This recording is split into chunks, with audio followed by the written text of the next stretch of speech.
right, marketers, grab your overpriced standing desks and that oat milk latte you love so much, because welcome to Notorious B2B, the only show where we treat LinkedIn drama like breaking news and expose the real B2B marketing sins. Yeah, think of us like SNL meets TMZ, but for the people who argue about whether gated content is still a thing or not. I'm Task Bober, B2B landing page nerd and lovable troll on LinkedIn. And I'm Tim Davidson, the guy making TikTok-style videos and cutting fruit on LinkedIn. Together, we're cutting out nonsense and roasting the most ridiculous trends in B2B marketing. Because if we have to suffer through another 10 things getting engaged taught me about B2B sales, we're taking you all down with us. Let's get into it.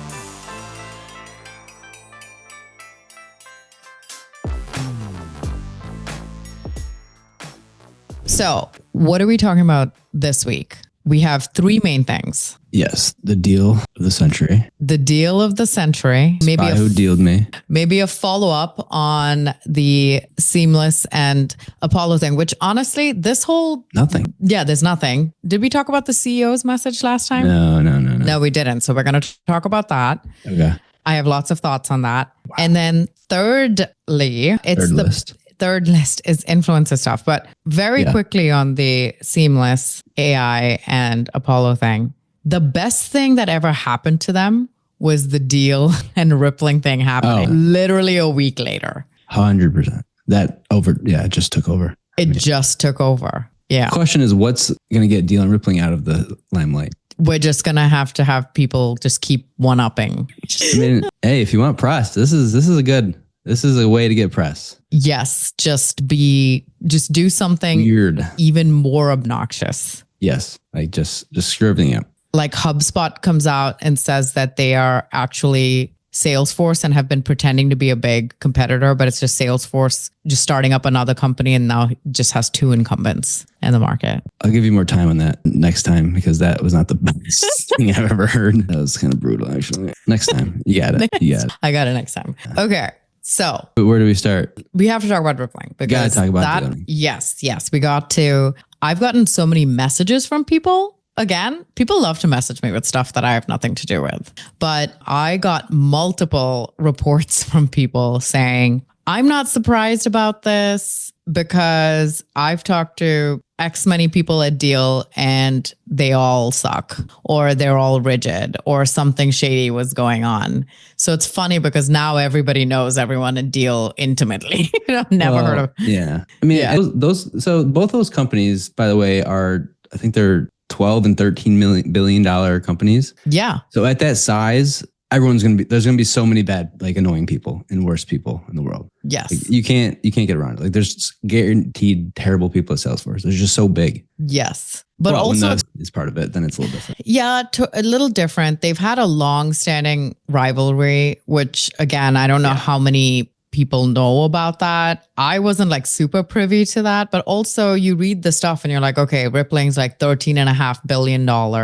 And then you have Deel that's like $12 billion. And it's like, what are you guys fighting about? But also this might be a marketing thing, but I didn't realize they competed that strongly, because I always thought of Rippling as like kind of a consolidation of tons of different types of tools and use cases. Maybe because the Fletch guys use them as an example all the time. But see, I associated Deel more with HR software than I did Rippling. And maybe that's just me not paying attention, probably. Well, I think it changed because, what was it? Deel was a Rippling customer for a long time. Yes. What was it? Yeah. I was shocked. So that's a fun fact that I have not seen floating around. Yeah, up until 2023, which 2023 is an interesting year, and I'll explain that in a second. Yeah, Deel was a Rippling customer up until 2023. Then maybe Deel, I think what happened was Deel added more features or new kind of products or something, because I had a couple of acquisitions as well, and then become like direct competitors. Now they're just fighting for market share of a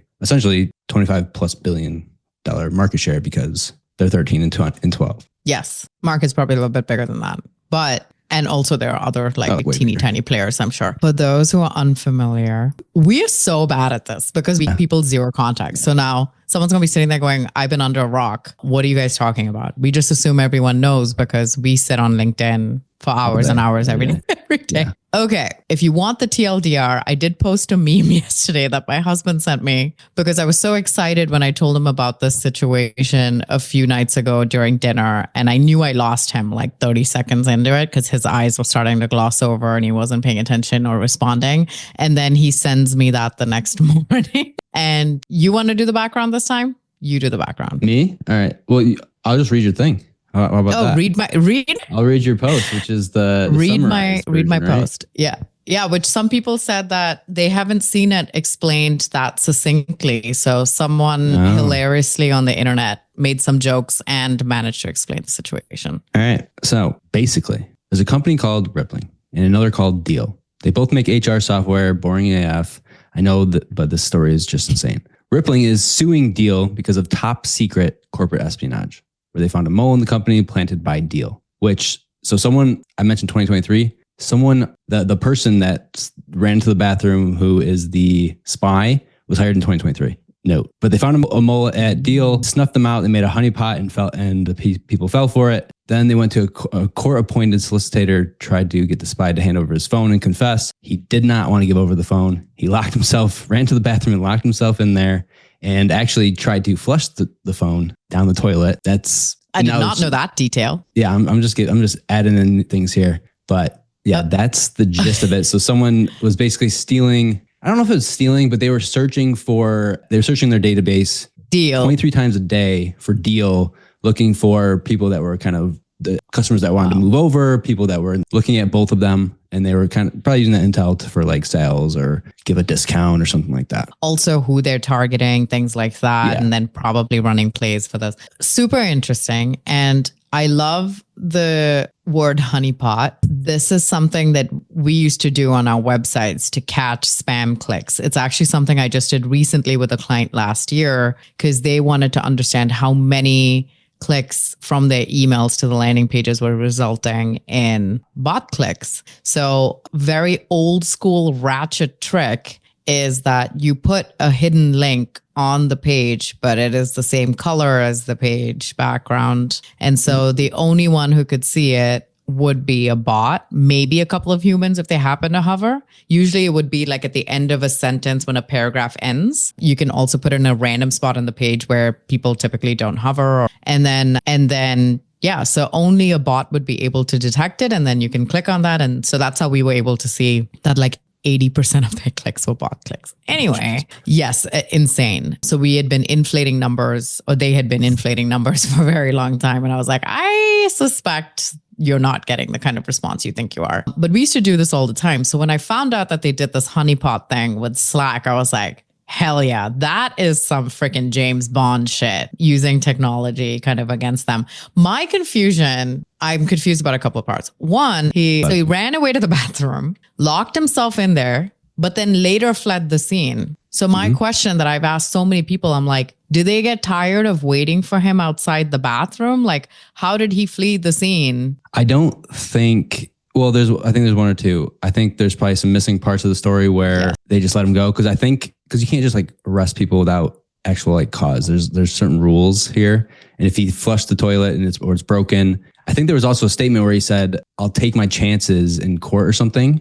And so I don't even think it's not like he murdered someone. I mean, this is not good, but I don't think you could arrest them. The other side of it, I don't think it was like cops and stuff there. It was just more people. Like we can tackle them, then they can sue you. It did say a court appointed somebody came to the office and that's I think when it was a litigator though, right? Or I could be wrong. That's not it's a little different. Like a lawyer in a suit's not going to tackle someone. They get paid. No, but I do think that someone could go to jail for it. Oh yeah. I just don't, I think I've watched a lot of SVU, this is where I'm coming from. And, Suits and all those lawyer movies. Yeah, Suits. You still have to have like actual cause, like it's proven before we're guilty. I think it was in Ireland though, so I don't even know what the logistics are there. But you can't just there's still like a process you have to go through because it's still alleged. So my other thing was the way that they caught him. So the in-house legal person at Rippling sent a letter with the Slack comms on, like the Slack channel on there. There's stuff in this Slack channel that would be embarrassing for Deel and sent it to the CEO, like sent it to Deel. Like if I was at Deel and I got some communications from the legal person at Rippling, I would not be expecting that, first of all, unless it was actual like a C&D or something, I didn't understand that part either.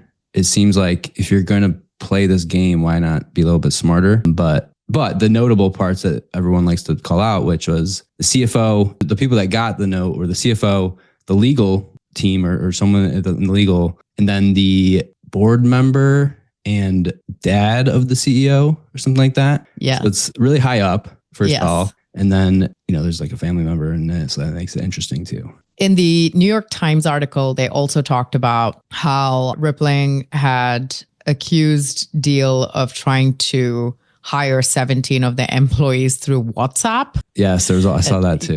Yeah. So shady stuff has been going on for a while. And I mean, you hear shady stuff inside companies all the time. Yeah, so I wouldn't say I'm shocked. I'm more shocked that it got out and became this thing. And B2B has been waiting for something not boring for so long that people are more invested in it than like the latest season of Love is Blind, which the internet has lovingly called Love is Bland because of how boring it was, based in Minneapolis. And so yeah, this was an interesting one. I'm curious to see what happens from it. It did get a lot of buzz. A part of me, the marketer in me yesterday, was thinking, shit, this is a good way to get some publicity, bad publicity. All publicity is publicity, isn't it? But yes. I wonder if it's going to hurt both, because the thing about it is, if one of them wanted to play the publicity game, they're both getting a lot of publicity. It's, if you want to take down the other, not the way, right? They're both getting a lot of it. And if I don't know if it's going to hurt both of them, it's going to make both of them grow. I don't know about that, because that happened, but I don't know if you're looking for the right solution. Like, does that matter that much to you? I don't know. Well, that's where I go back to the first part, which is, as big as Rippling was, and I've seen them be used in so many examples on posts and stuff, I never put two and two together that they were actually management. So for someone like me, now I know what category that they're playing in. So in some weird way, it informed me that they were competitors, and I knew what Deel did, and now I know what Rippling does. So I'm just, and then in this case, Rippling's the like victim, but there's a lot of history there, because Deel had accused Rippling of violating Russia sanctions in the past. I mean, there's been a lot of back and forth. Maybe we should study that a little bit more, bring some more of the deep research on Rippling and Deel's background. What do you think? I agree. I got one for you though already. Don't worry. Tell me. Oh. So the first part here is, I don't know, is like, if the CFO knows, the CEO's dad knows, was a part of this. If this is all true and they were part of this, the legal person was a part of it. Do you think the CEOs knew of Deel? Do you think they knew? I would assume so. I think it's weird. I mean, I think it matters less if they do or don't. And the reason being, they're going to have to take accountability anyway. So when you think about all these big companies that have had something crazy happen, what's the first thing that happens? The CEO has stepped down, because it happened under his watch, whether or not it was his fault. That's true. And he is going to be the scapegoat. So I don't think it matters if he did or didn't at this point. Yeah. Enough people higher up were involved that he would have to take accountability. They're going to maybe try to prove that either way. But at the same time, given their history, neither party is innocent. It's just, this is such an outlandish story. Because with B2B corporate espionage, the most we've ever done is do a shitty comparison chart on landing pages for a competitor, or secretly sign up for a demo with them, pretending to be a customer. I've actually have clients who are like, yeah, when we did a demo with ex-competitor pretending to be a client, I'm like, what? I'm like, you actually did that? Heck yeah, we did that. I'm like, oh, okay. So that goes to the other part, which is like, you're trying to hide pricing. If they determine enough, they're going to find out. So, or they already know. I will say, here's my qualm, is that if you're going to do it, like, be better at espionage. The person literally typed in Deel 23 times a day for like 15 to 16 months to look for information. Is that not dumb? Like, why not split it, either like make it different each day, or make it like one day you don't do it? Or I don't know, if you had access to, because I think they were it wasn't like an AE or anything. They were like an HR type of role so they can look into Slack channels. If you had that access, use the classic analytics@deal.com login to look for Deel or create an alias or something. That I feel like there's just better ways to do this. Interesting. But we kind of talked about this a little bit yesterday, which is we didn't even know that this was a type of job that existed. And it's funny because in my mind, I was telling my husband this, which is, what is the thought process, like the riskiness of the person at Deel to be like, I'm going to approach this person, or are we approaching 10 people and we're going to see who does it? Because now 10 people could come up and be like, yeah, Deel asked me to do it too, right? But they didn't. They had to have known. I think they knew the person because they hired him in 2023. So they were hired in June 2023. I think it was a plant. It was a plant. Like they knew someone they could trust. How do you guarantee the plant gets a job there though? Money. What do you mean? Oh, not get the job, but guarantee like the person keeps their mouth shut. Money. Oh, well, yeah, that's easy. Or I watch too many mob movies, but more money than anything. I wonder if it was something like this person applied for the job and is like, I work at Deel, bring me over. And, there's the incestuousness always happens in B2B where it's like someone at HubSpot goes and works at Salesforce. Like, they love to do the little transfer thing. But it's like, how did this person get the job? In 20, like if there were hundreds of applicants or they knew someone at Rippling and it was like a side door thing, because 2023, maybe just a good background. Maybe there's just, or it was just the one person that got it. Maybe they tried that'd be even crazier. They tried others and people start to come out. Cause actually on Rippling's website, so they put the whole thing on there, right? The whole article. And there's another page on there that says, if you have any information, inquiries, like here's an email to email us, because they said, and I think it said on there, like they're getting more information from people.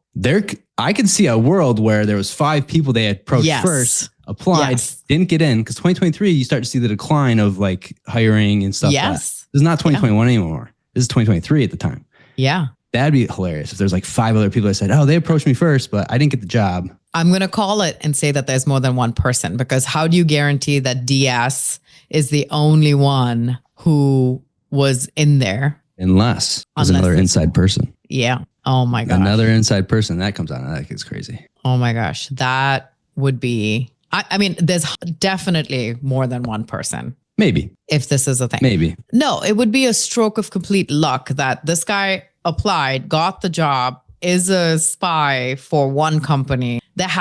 You would have to increase your odds somehow. Or maybe they knew someone, or maybe they could have a good like some people just get jobs, like a good background. It's too coincidental for all. 23. I'm just trying to think of like they don't name the name, but I think it was in Ireland. So if you look on LinkedIn, people that were hired in 2023 live in Ireland. I might be able to find the person. They made up the initials though, so it could be anybody. Oh yeah, obviously, but the coincidence of someone being hired, I don't even know if you can look that up on LinkedIn, but someone being hired at Deel, Rippling, June 2023, also lives in Ireland. It's probably, and the title, I forget, they list out the title in one of the articles, but I can't remember exactly what it is, but it'd be a pretty small list, I'd assume. Okay, we got some digging to do after this then. Oh yeah. I mean, they only got like 1,500 employees.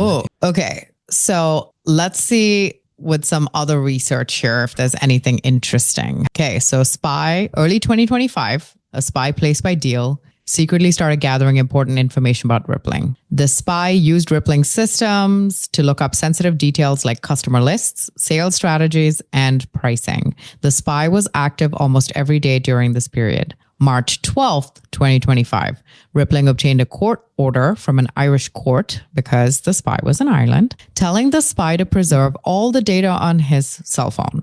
The court order warned that not following it could lead to jail time. March 14th, Rippling's Dublin office, a court-appointed lawyer, served the spy with a court order. Instead of obeying, the spy locked himself in the bathroom and then fled, trying to hide or delete the evidence. On the 17th, Rippling officially filed a legal complaint in a U.S. federal court. The complaint accuses Deel of a planned corporate spying operation, theft of trade secrets, and other serious violations of the law. So we are now in early stages of litigation. No final decisions, obviously, have been made yet. Okay, so that's what we have so far. We will keep tabs on the situation and inform anybody of anything new. Until then, please check out LinkedIn for lots of memes and reels and opinions that people have been putting out there. My personal favorite is the one that said Rippling needs to put out a diss track. Like Kendrick. A what? A diss track. Oh, a diss track. Like Kendrick. You sent me that one.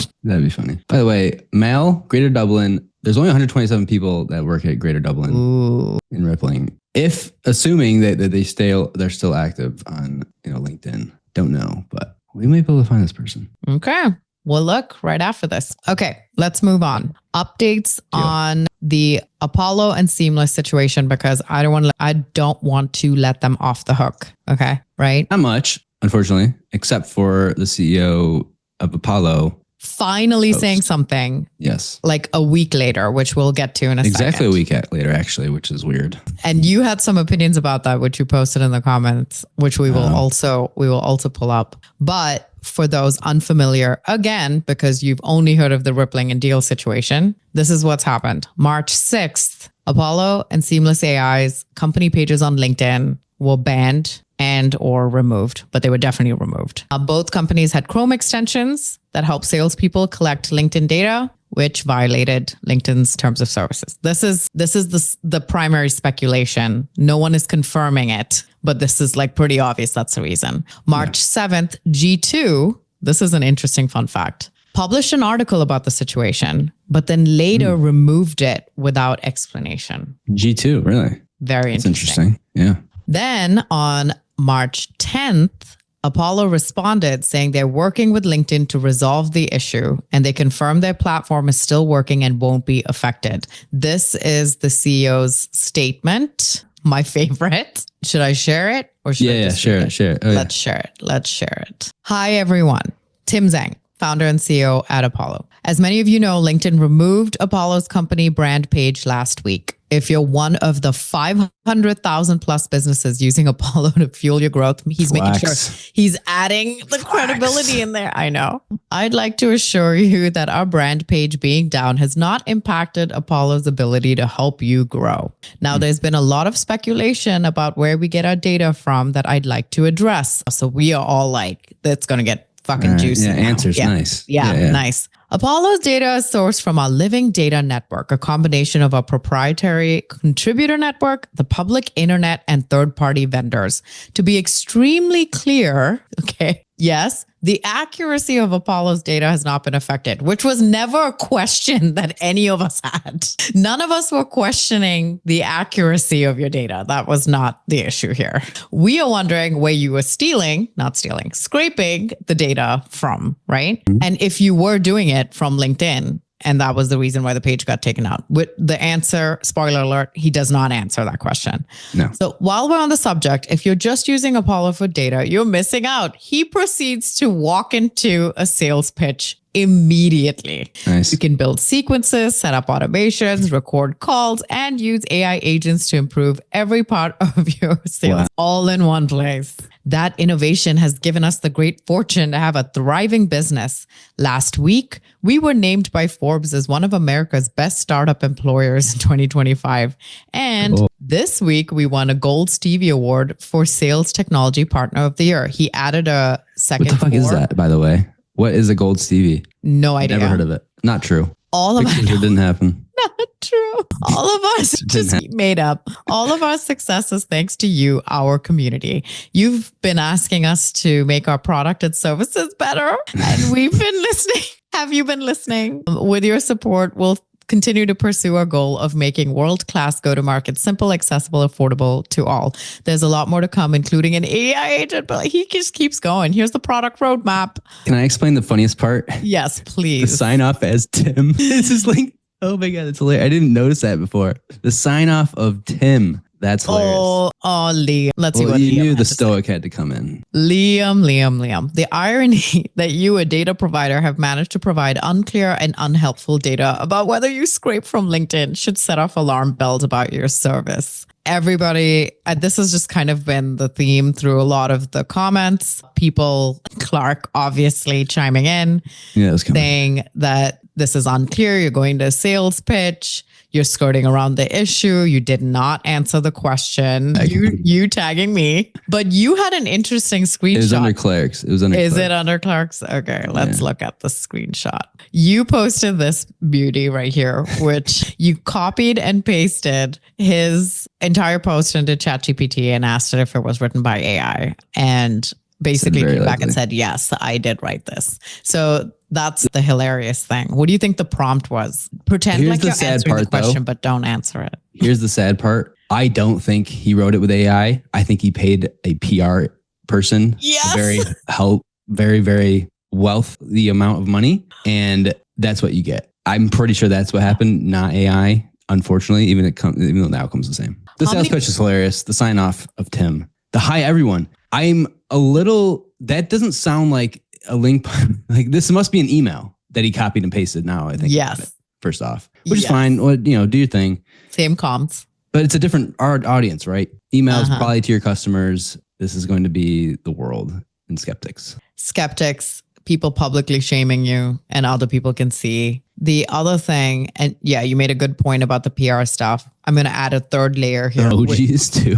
It doesn't sound like he'd do that. I don't know though. Like he might be Mr. Emoji guy. We'll have to look at his other posts. But my thing is, it probably had some transparency in the first draft. But how many hands do you think this went through? It's kind of like a B2B homepage. It took a week. Remember? It took a week. They created comms. They set up the first draft, probably addressed the issue. And as it went through legals, this actual CEO, like Tim's actual review, a bunch of the marketing person probably looked at it just to make sure like we were good.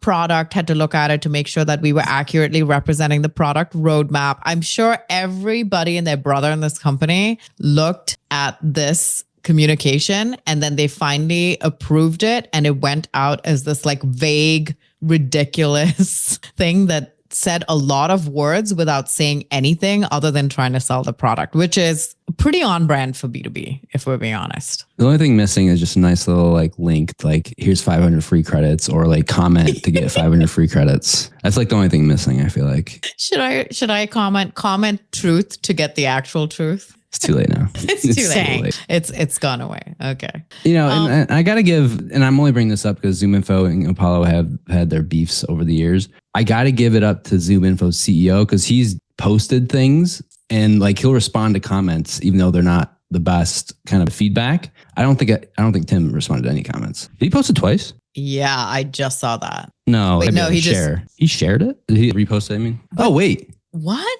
No, these are two different ones. Hey, now we want to provide clarity. Oh yeah, different days. I didn't even see this one. How do they have the exact same likes? Is that so weird? It was a week ago, the first time. Hi, everyone. We want to provide clarity regarding our ongoing discussion. We're actively working with them to understand the nature of our brand page restriction and to resolve the matter.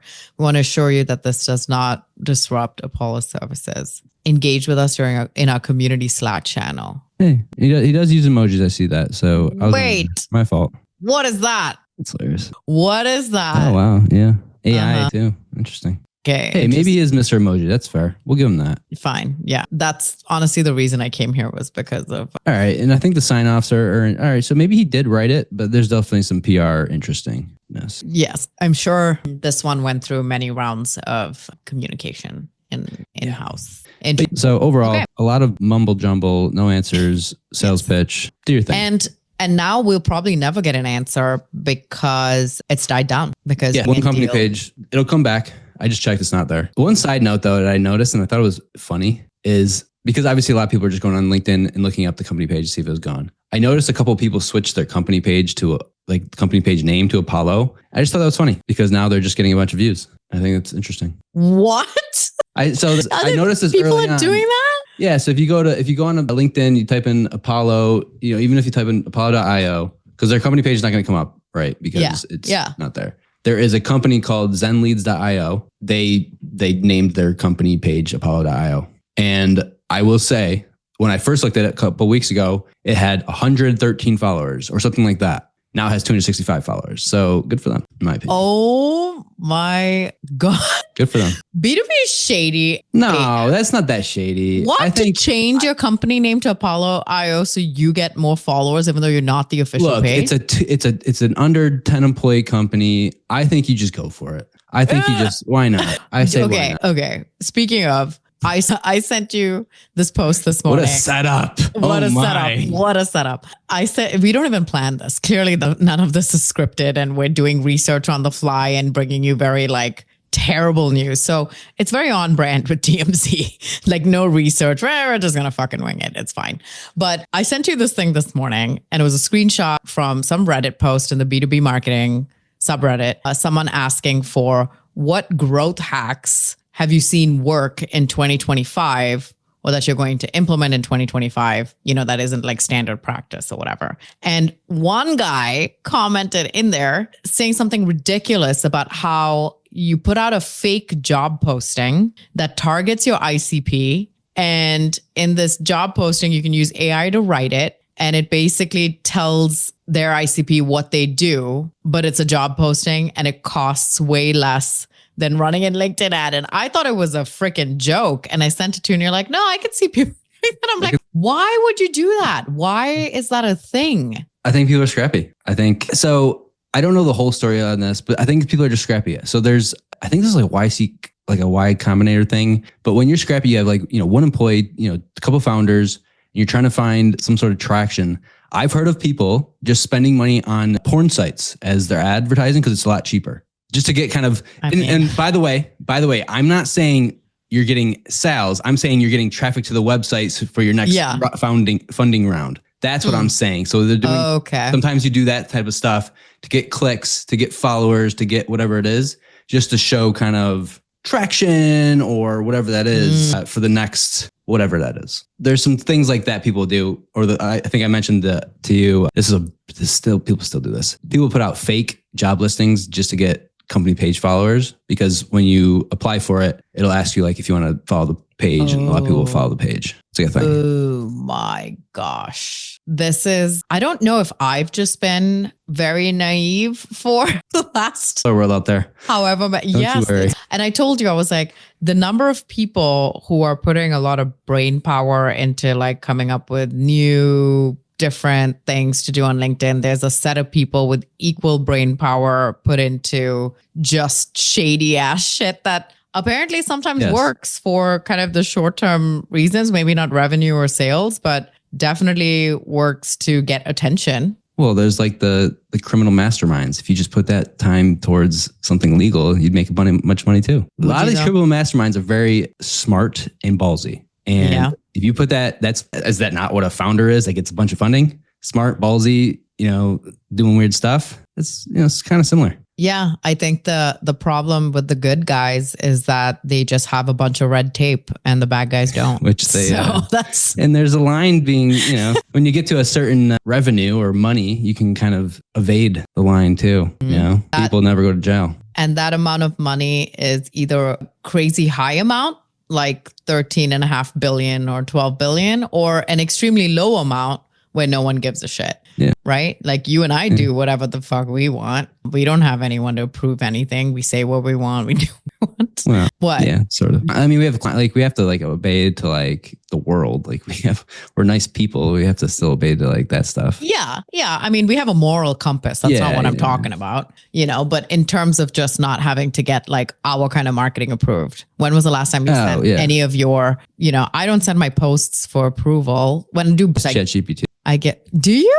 I just say, hey, can I post this? And be like, yeah. And they just say yes every time. So it's not a big deal. I don't, but why even ask? I don't ask. True, it's red tape. You got to go. You know who always stops me though? The number of times I get the pop-up from LinkedIn that's are you sure you want to post this potentially offensive content? I'm like, yes, every single time. I get that all the time with my comments. Yeah. It's are you sure you want to? Your comments? My comments, really? Sometimes with my posts. Yeah. And it'll be words like, a shit. No. It just tells me do you want to post this potentially? I can't tell if you're joking. I'm not. I've never seen that. What? I don't think I've ever seen that. Then you're not a pop-up? Bold enough. Yeah, it's a pop-up. Mobile? Desktop? What? Both. LinkedIn warning offensive comment.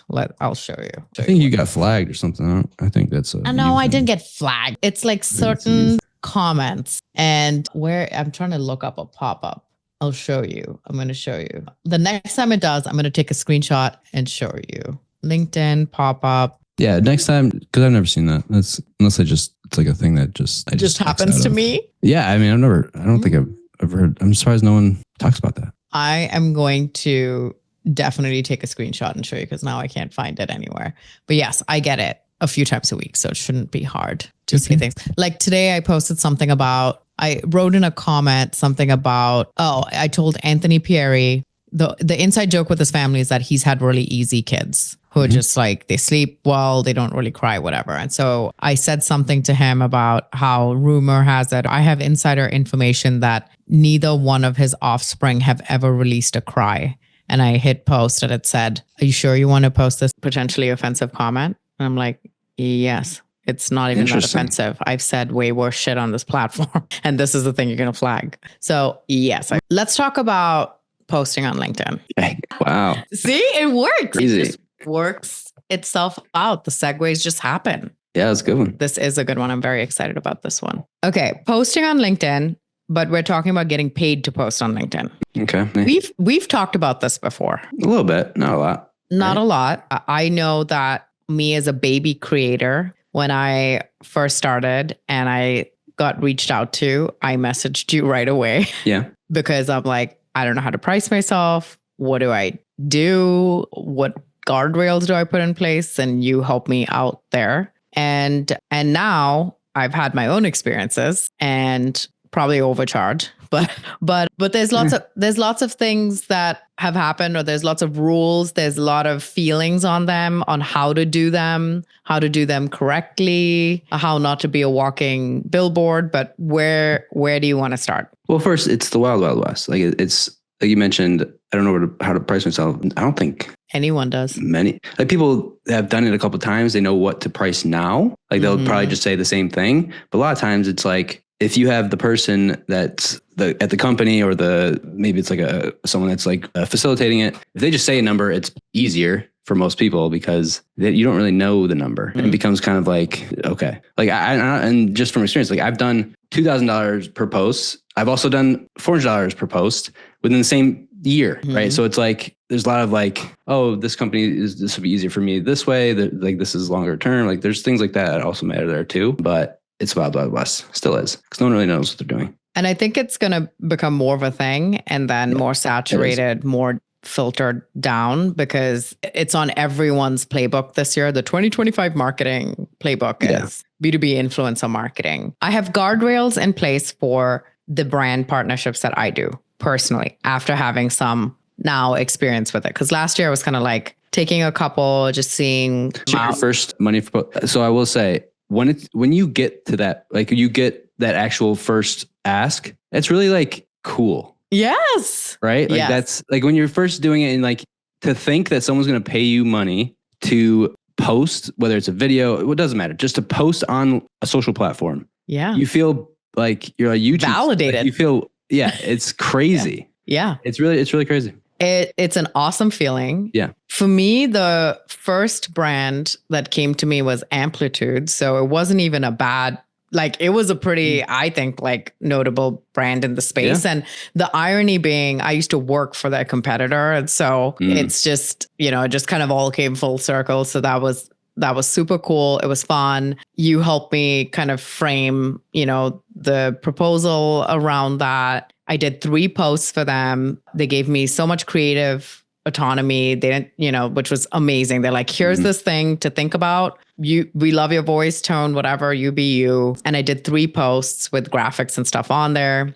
And so one thing that I learned from you is obviously if you do a single post, fine, but it's almost like pulling a slot machine. It's like, you don't know if it's going to do well or not and I do these tests all the time where, I'll post something 8 months later and it's literally the same post. I don't even change the hook and I see how well it does with more followers now or whatever. And Sometimes they go bigger and sometimes they're half of what the first time was. And it could be so many variables, time of day, which day you posted, the algorithm at the time. There's just too much going on, seasonality, whatever.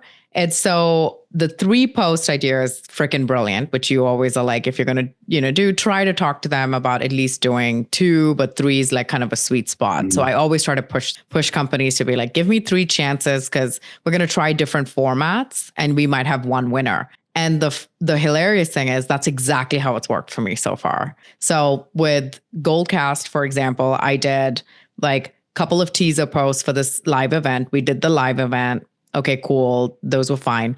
And then I did a template based on the live event. I was like, here's a template for an event landing page. And it was like 35,000 impressions. The other ones were like 3,000 or whatever, like the standard, and tons of reposts and stuff like that. So giving them the opportunity to have multiple formats and giving you some tries, and then collectively you get a lot more impressions. And then it looks like more of a partnership than like a one-off. And I don't know why that's not the standard. Yeah. Like, if you think about it, any other marketing tactic, let's turn on Google Ads for one day. Yeah. Oh, all right. Like let's do an email campaign one time. One time. Yeah. Let's go to one event in one. Like it doesn't. Like you have to be consistent across everything. Yes, and I get it. You each post equals more money. Yeah.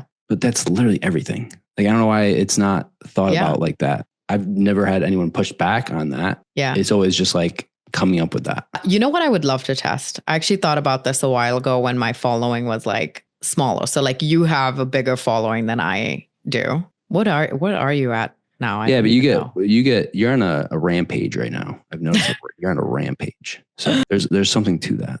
There's something to that. The deep engagement. Yeah. So there's what I'm talking about is like you're on I don't know how to explain it, but you're kind of like falling down a hill, but you're catching speed, and that stuff matters. Gaining traction. Yeah, like I guess you could, like a boulder falling down a hill. Or a snowman, like you're building a snow. Like a snowball. A snowball. Yeah, snowball. Yeah, snowball effect. You're on a rampage. That's what I call it. I appreciate that. Thank you very much. But you screw up, you're done. Like I know. You fall off the cliff. I know. You have to come back. It's tough. It is tough. I was drowning in Q4 of last year because I was just so strapped with client work because I was doing a lot of custom type work. And then I told myself, okay, we're not going to do that. I partnered with a couple of copywriters and they helped me with delivery so that I can just like screw around and do things like this with you and then go to Spring and record videos or whatever, do dumb shit. And I told myself the biggest thing that could hurt my business is not posting.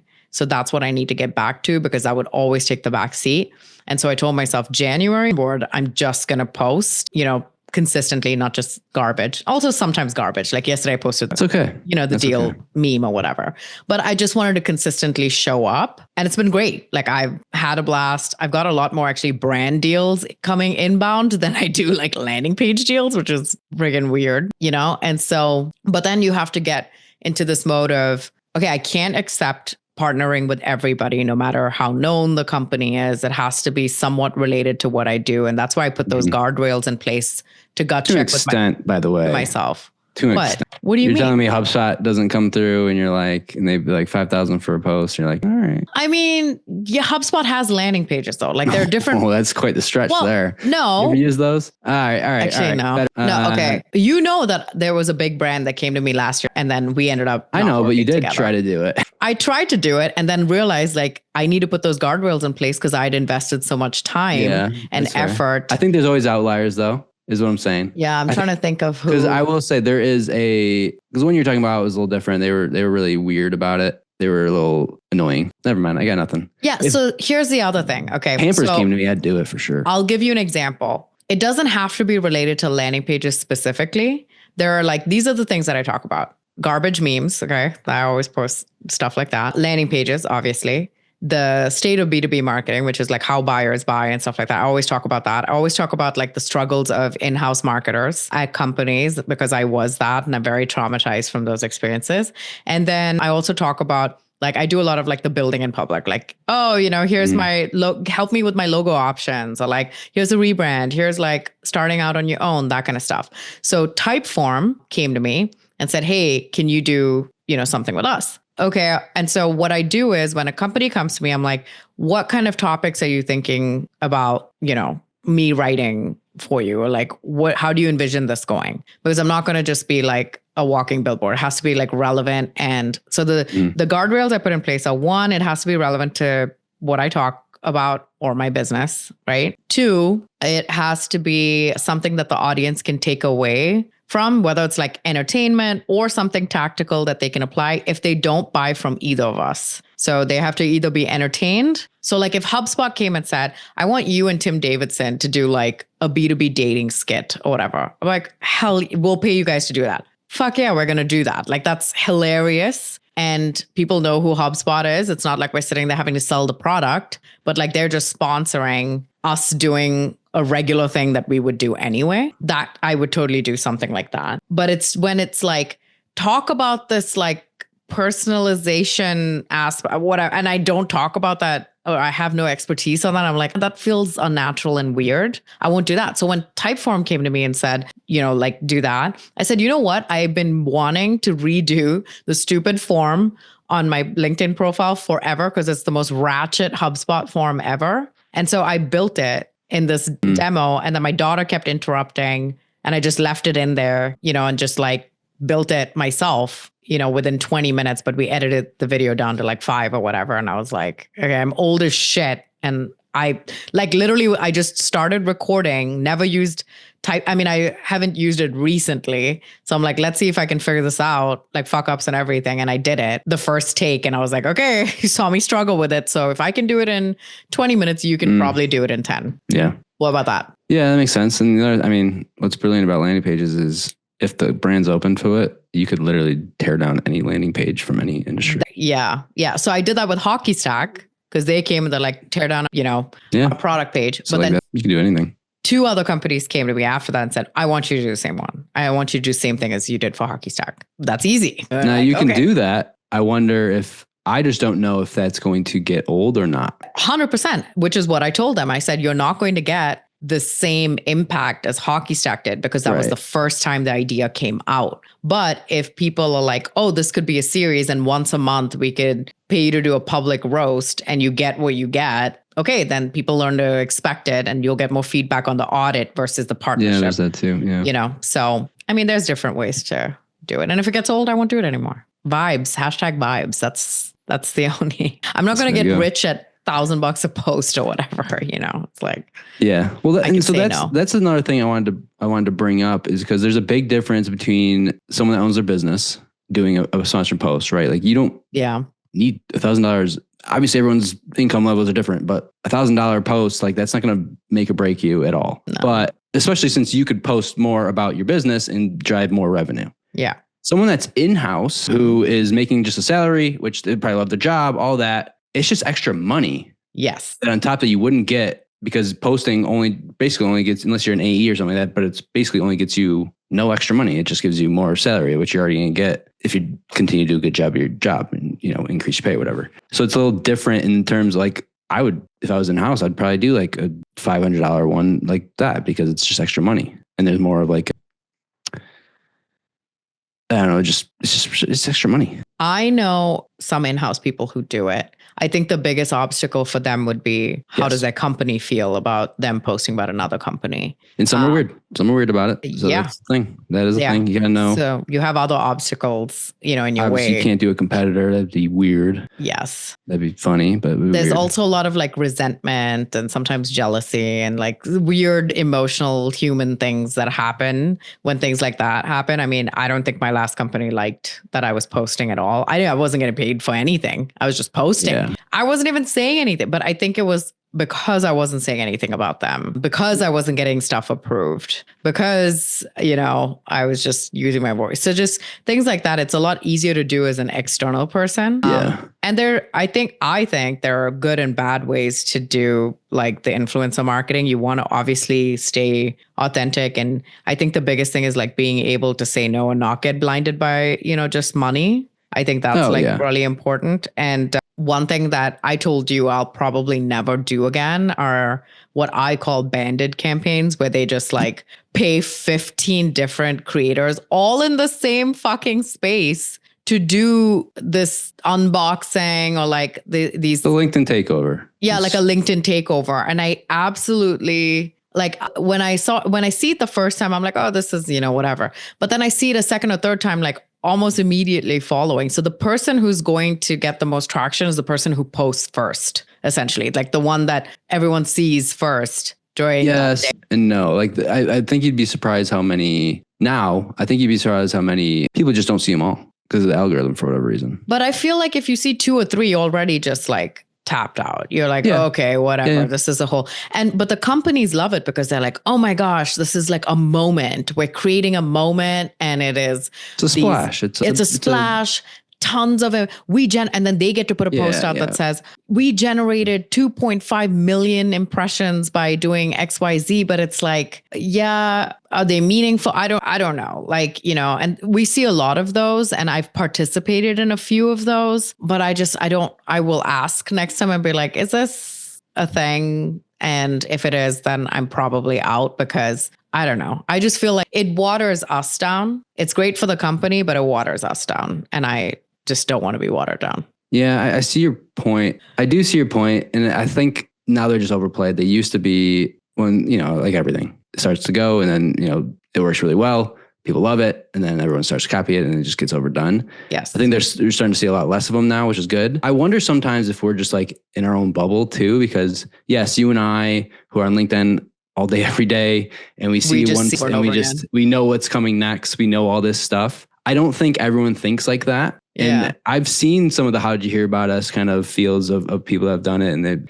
it'll be like you took over LinkedIn, or like I just kept seeing you all the time. So it's like I don't know if that's completely true. I don't know if we're. I feel like sometimes we are in a bubble because we analyze every single thing. Yeah. Like when you're watching TV and you analyze the marketing, every commercial because of the marketing. But my wife does not analyze why they did this thing. They just don't, she doesn't care. It's just a little different, right? So I Yeah, that's a good point. I guess like in my mind, I think of B2B SaaS as just like so small, and maybe it's not that small, but like usually they hire the same people. And so I end up seeing it like 3 or 4 or 5 times. I'm like, okay, I freaking get it. Like, okay, I get it, Notion, or I get it, whatever. And here's the thing, like there are other ways to do those too and create those moments. Like, Sendosa did that Any Audi thing recently, and they didn't pay anybody to do that. They just nominated people and gave them like an employee badge or whatever. Sendosa also did they did send gifts over to everybody's house for like an unboxing. I don't think they paid anybody to do that one. But also like there are some brands I'll do that for because I like them, Yeah, they're probably one of them where I would be like, I did this because I like them. And those posts do well and stuff too. But I think the biggest thing is like, I just don't want to be phony. And I think that's the biggest thing. Because and it's also like how each creator does it. Because in theory, you're also talking about companies that have 5 people posting every day. Yeah. It's the same company, but if they have different points of view, it's going to resonate to different people. Like if 12 people post about a company or doing an unboxing, but they have different points of view of a thing, you're getting different things. So, it can go both ways. I don't know. I don't have the answer to that. People could do it. Why not? Do you do more like expanded like series and things like that? So lately I've been having a lot of conversations with companies where it's not on like a per post basis. So they're like, okay, we want to partner in some way. Let's come up with some ideas. So with some of them, I have like these brainstorming docs where we're talking about how we can intersect, their product and what I talk about and things like that. So I will usually pitch the ideas, things of that nature. Another one, like with Goalcast, they were great. So they were like, hey, we're a video and event platform. We typically host live webinars. Why don't you come audit 5 of our customer landing pages on this webinar, answer any questions? So we created a whole series around like audited those landing pages, created an event template. Now we'll use their recording studio to record like a couple of clips. And then we're also going to use Content Lab, which is their free AI thing that cuts clips of those clips. So those longer clips they can put up there and it'll give us little social clips and stuff. I wonder, I think that could be a better future for it, is like themed content series, longer partnerships, things like that. Do you do any of those? I did one for a while, but haven't in a long time. I think that's a good idea. I think more companies should do that. I don't know why more don't, but I think it's hard. It's a very creative thing. Like, I think what you're saying, maybe you're not meaning like a content series and like one, it's like an episode or a video every 2 weeks. And it's like, it's like, this is what happened on last thing. No. But what you're saying with like the webinar, like, I think that's the right way to do it is, you have the lead up posts, then you have the webinar, and then you have like the after effects and all that. Yeah. I think that like is it's the a way whole to campaign. Yeah. I think that's the way to do it. A whole content campaign. Another one is like, Story Lane. So with Story Lane, they wanted to do more like episode type stuff. So like, one per month, and it's more like episodic content around, one is using interactive demos on landing pages. Does it work? We can look at the data, kind of talk about that. The next time is going to be like, what are some like 3 ways you could use interactive demos on landing pages? Most times you just think it's like one interactive demo, but we can actually split it up into different use case type stuff for each value proposition. So you're still educating and saying, hey, you could do this on your own, whatever, or you could use a platform like Storylane or Nabatic or whatever to do something similar. So again, something actionable to take away from while teaching someone something, but it's more like, you have a topic kind of outlined once a month, something like that. Yeah, I think that's the way to go. I think that is the way to go. I think it doesn't happen like that often, usually, but I think that's the way to go. It's been happening a lot more planning recently. Yeah, I think people are, like you said, like it's new. So people did the one-off things. People did, can you just post about us, blah, blah, blah. Here's a link. And I think people are just getting smarter about the campaign, making it like more of a campaign than just influencer marketing. It's an opportunity. I mean, even like Devin Reed does those partnerships, but then you get like also his newsletter. He has a whole thing. You get like a couple of posts, you get a newsletter. So Exit 5 does it. Their sponsorship packages are like you get featured on that. I think their packages also have an actual event in their community that they get like 400 to 500 people sign up every time. So things like that you can sponsor. Yeah. So that's like next level. But as an individual, what you have, I had someone ask me last week if I had a newsletter. I was like, this may be my sign if you want to sponsor it. It'll force me to write it. That's what I need. I need the urgency expecting me. Does the world need a newsletter? There's to be fair, there's not a landing page one. There's not a landing page one. I want it to be, I hate long newsletters, which is why I don't read them. So I created this concept or heard about this concept from this guy, Matt, who asked me to be on his podcast. And I think I introduced you guys too, but he called it a micro podcast and it's only 2 minutes. Yes. And you introduced me. Thanks. And I friggin' look at your face. You're like, yeah, you introduced me. And I love the idea that it's only 2 minutes. And he said that he did that because he didn't have time. I'm kind of the same way. So if I can do you get one landing page tip a week, you can read in literally 5 seconds and apply it to your landing pages next week, the end. Do you read newsletters though? Only 3. Yeah. Because I literally don't read any. So that's where I struggle. Like 3 or 4. So there's a few things. 0. I'm talking 0? 0. Like, no, I'm not. You come into my newsletter, you go into the archive or you're going through. Okay. I have a folder that has for a rainy day that I've never visited. Rainy day. It never rains. Never rains in New York. It's never, So there's a few. 1 to 5, I've just always done it, but also the way they lay it out, I just skim it. And so I'm a big skimmer. I'm a skimmer of LinkedIn posts too. And sometimes I just don't fucking read it. It's like, no, like Liam, I love you. It's sometimes too long. So I'll just make a comment about his background. Well, you run it through ChatGPT for TLDR. Well, I don't TLDR it actually. I just have her speak it. Mine's like a British girl. Yeah. Mine's just like a British girl. No, I just listen to it. So like every day for the most part, unless it's raining, which is literally raining right now, is I'll take my dog for a hike and it's like an hour. And if there's a post I need to listen to, put it in ChatGPT. And then when it's time, I just put the little voice thing on it and I listen to her talk about it. It's great. No TLDR. I'm just listening to the thing. Okay. Interesting. Okay. Not all, by the way. It's not like there's a whole list there. It's maybe like 2 or 3. Tops. Okay. Yeah. I mean, that's the thing. It's like, I actually do really like his stuff. Too. And I think he says a lot of interesting stuff, but it's one of those things where like, I have to be in a mood to read the whole thing. Same thing with newsletters.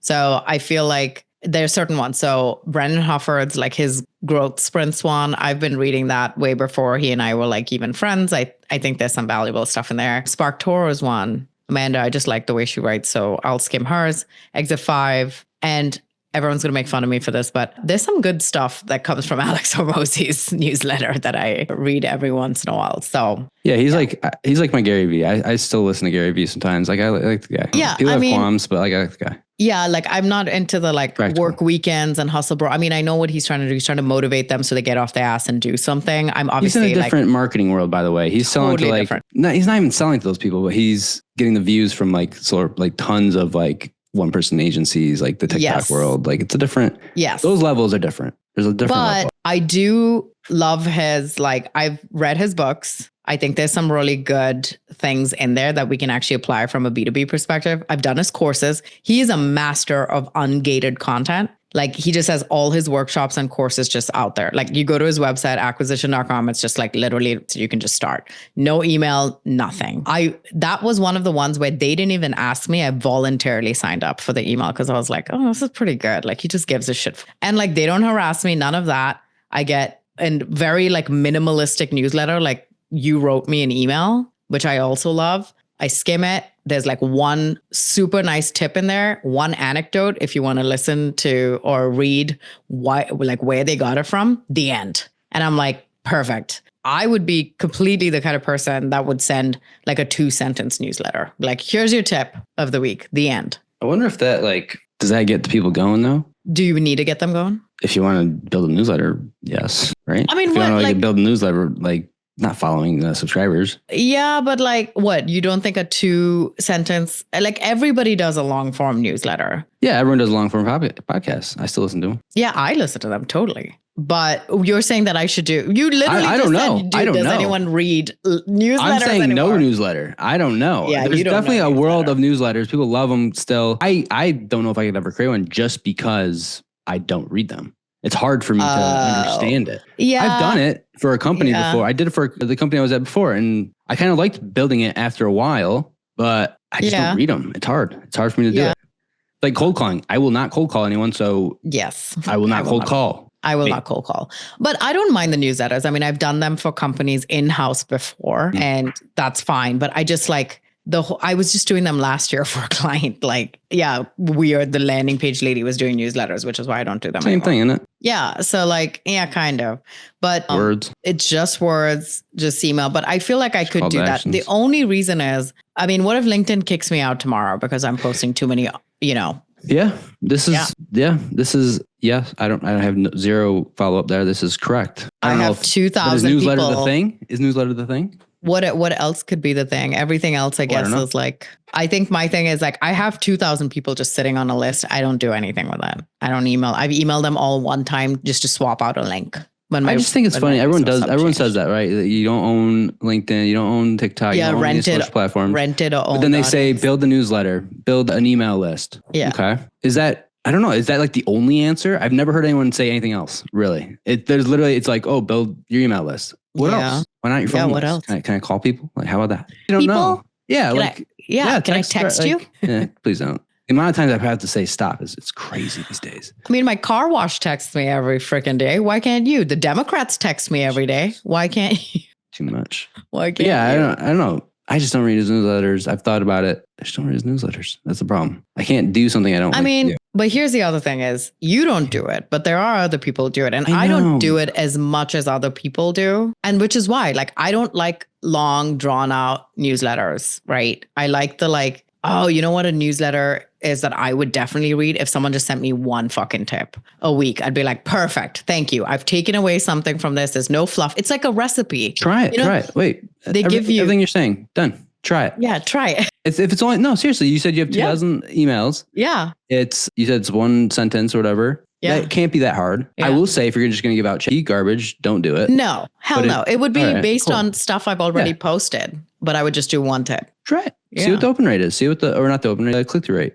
Then start spamming people. Get them in your funnel and then start spamming. Funnel. Oh, Jesus. Here we go. Yeah. Try it. And then I'll do the 2-sentence one. I thought I'm doing the 2-sentence. What do you mean? Okay. I'll do the 3-sentence one.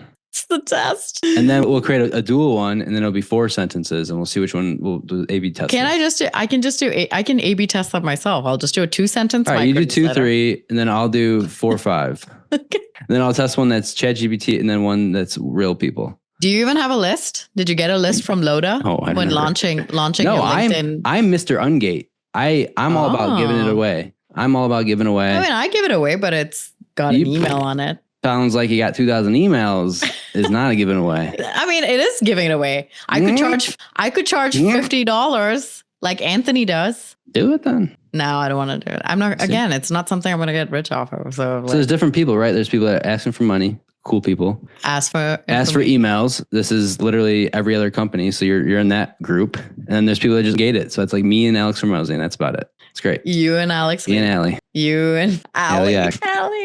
Al. But you're also not looking like you don't care. You have like what 6, 7, 8 clients at a time, and you're like, I'm chilling. I'm good. Yeah, but like you said, what worries me though is if LinkedIn wanted to ban me, and I do joke around a little bit too much sometimes. If they wanted to ban me, and they have, for like a day, I'm screwed. I got nothing. Yeah. My TikTok following is like 3,000 followers, and I get like 2 views. Yeah. Got nothing here. You like 100 subscribers. I do like all of your stuff that I see on Instagram though. Yeah, and your video popped up for my husband. So that was very cool. ICP AF right there. He was like, "Hey, look, your guy Tim's on here." I'm like, "Wow, ICP." Yeah, ICP. What's the sign off? Hear of any drama, any updates? Send us stuff, and yeah, we're gonna follow up. We're gonna keep tabs, keep a pulse on all the drama while you work your 9 to 5 or whatever your summary. And we'll get you not very researched gossip. We'll talk about it. We'll talk about it for sure.